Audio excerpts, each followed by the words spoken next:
So we are on the last episode of the power building series. So the power building series, we're gonna do is a 2 rep max on the press, which is a shoulder press. Backstory on the press is that actually used to be included in the powerlifting meets, but a lot of people had limitations going overhead, so they switched it over to the bench. Programming.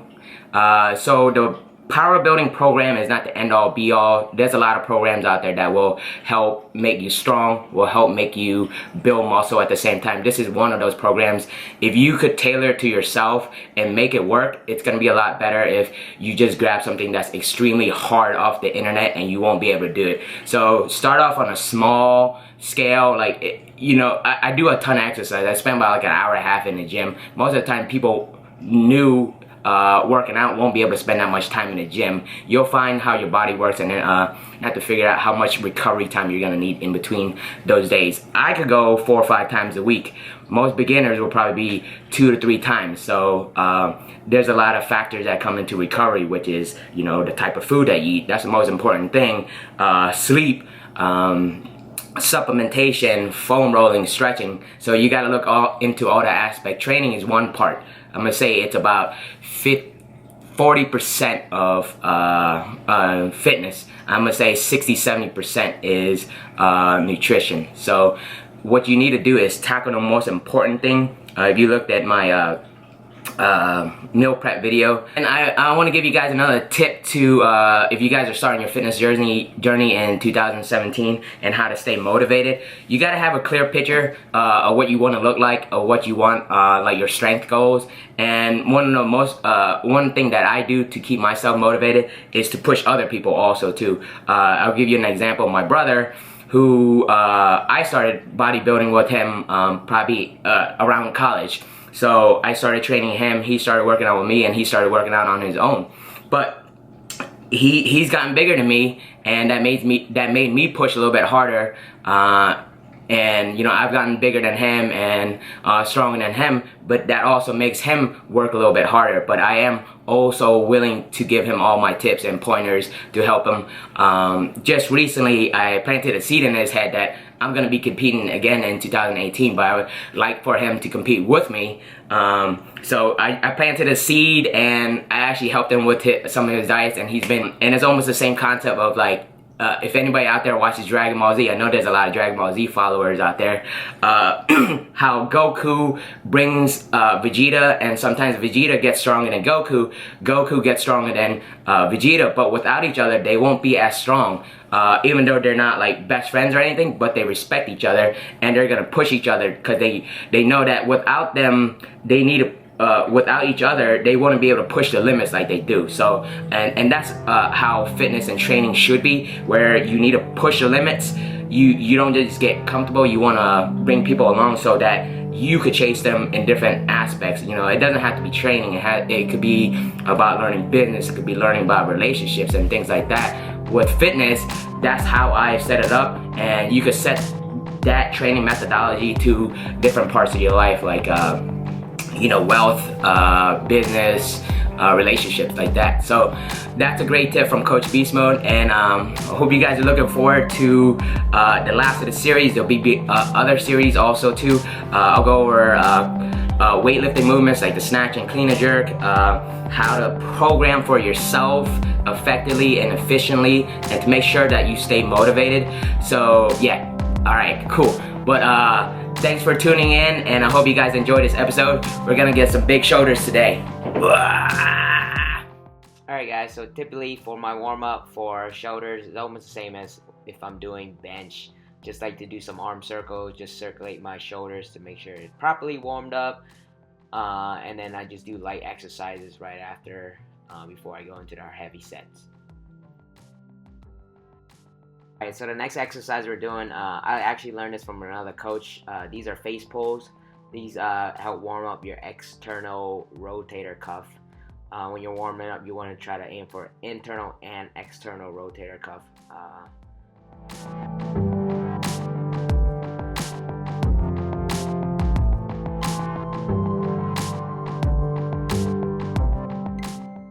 I typically like to do the reverse pec deck fly for my shoulders, for my light shoulders.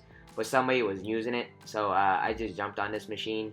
So I was resourceful enough, just I didn't have to sit and wait for that one. I would just bounce to the next exercise. So this saves a little bit of efficiency tips if you know exercises that do the same thing. And up for the press, if you look at my forearms, it's parallel, or no, it's perpendicular, so it's vertical. That's what we call it, vertical forearms. And my head shoots through as soon as the bar passes my forehead, and everything's tight all the way from the top to the bottom, and through and down. You always want to do the speed of the lift even at your warm-up set. You want to build that speed. So once you build the speed, the technique going through the heavier sets, as the weight gets heavier, if all these mechanics are all together, it's going to be highly likely that you're going to hit a better PR or a better lift. Okay.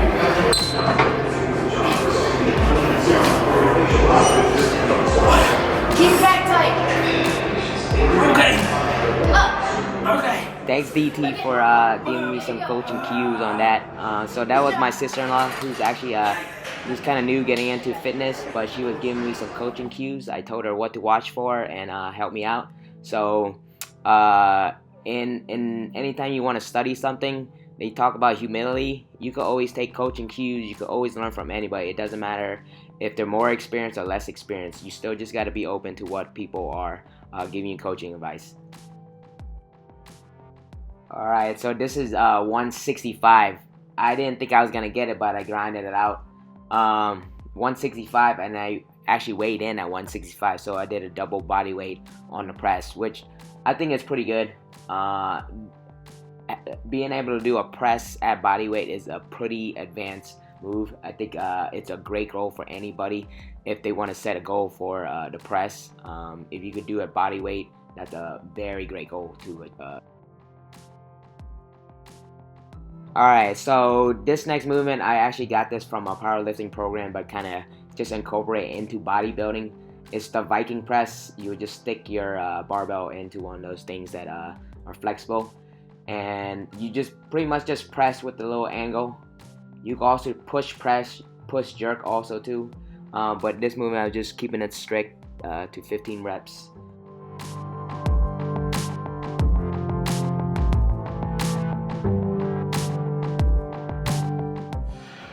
Alright guys, this is definitely a must or staple of shoulder day. If you're not doing dumbbells, you're missing a lot of gains on your shoulders. This is the movement I've always constantly done since high school, and this is the reason why I think I found to some really big shoulders. So this is a staple.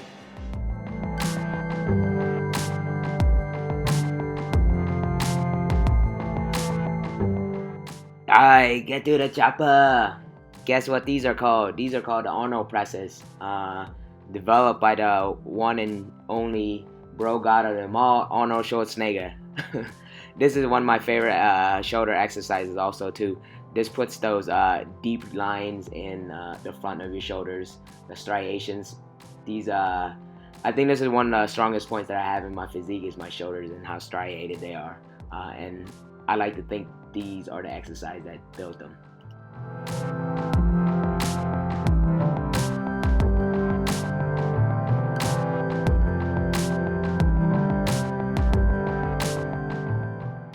So I'm on to the reverse pec deck fly. This exercise I could live without. If you had to leave the gym early and not do an exercise, this would probably be it. I think there's a better way to do this one. This is a reverse face pull. This is a new exercise for me. This is the first time I'm actually doing this. I saw this on my coach's YouTube channel, so I thought I would give it a try today. And I actually really like it. So I think, you know how you see my rope is actually going above my ear? I found that to be the best way to hit the rear delts. That felt the best for me. But it might be different for somebody else.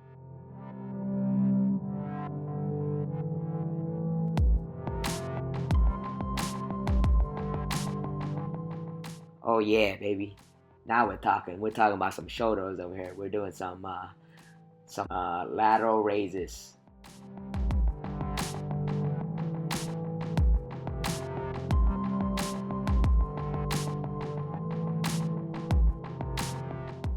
Alright, so one of my biggest weakness was my traps going into my last competition, so I need to make sure I build this a lot. So I actually do traps every workout. I need to make sure that this body part does not fall behind anything else, and when I start dieting again, I need to make sure it doesn't disappear. So this is something that I make sure that will not be a mistake when I compete again. Alright, so this is how you do traps. Traps aren't really that hard. I don't know why there's so many YouTube videos of people doing traps wrong. You just shrug back. You need full range. Just moving your neck is not really moving anything. Alright guys, so originally I was going to actually do biceps after my shoulders, but I ended up changing my workout and doing triceps because my biceps actually felt a little fatigued. So I was like, I think today might be a good day to hit triceps, and I haven't hit it for a while. This next exercise is the tricep extensions. There's nothing too crazy here. Just want to keep your elbow pretty much not swinging. You concentrate on your triceps. You can see there's not really much swings. It's short. Guys, if you guys have been following my whole series, I've pretty much shown you all my ab workouts, so I had to get interesting and develop a new ab exercise, and I had to make it look cool. So this is almost like the ab wheel, but using the TRX.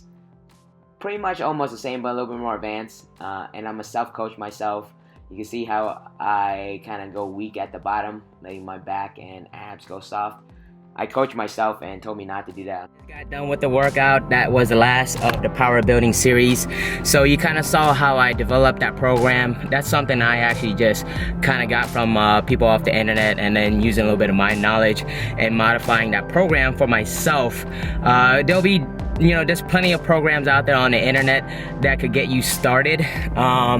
Like a program, a weightlifting program, bodybuilding program, whatever, if it's CrossFit or any kind of training program, it is meant to be modified, because everybody, when you make a program, it's shooting for like 110%. So if you miss that 10%, you're still hitting at 100. So you can modify it a little bit. Like today, I modified my training a little bit. Instead of doing biceps, typically I would do biceps. When I do shoulders, I decided I wanted to do triceps because I felt more of a residual pump from my biceps. So I decided, hey, let's incorporate some triceps today. So anytime you do a program, you don't have to follow it to the T. Modify it as you need, and that involves focus. When you go into the gym, instead of just lifting the weights and doing the prescribed number, think in your head how that weight feels and if you're doing it right, and then you modify it. So like the last one that I did, I kind of self-coached myself. I watched the video of me doing the abs, and I was like, oh look, my back looked like it's loosening up. So the next set I did, I was like, all right, I'm gonna tighten up my back. And then what I did is I overshot my back to shoot it up a little bit, and now my core felt tighter, my back felt tighter. So that's the way I self-coach myself. A lot of people don't have that tendency to self-coach yourself because they just go in and do the exercise. That's where focus comes in, and learning about your body, because everybody's body is different. My body is different than anybody else. I'm a short guy, short, stocky guy. I have movements and things that are gonna come easier to me compared to other people. So that's just some information for you guys when you guys are creating your own program. I'm not sure where my subscribers are gonna be, but whatever they are right now, I need 10 times that much, all right? So make sure to like, subscribe, and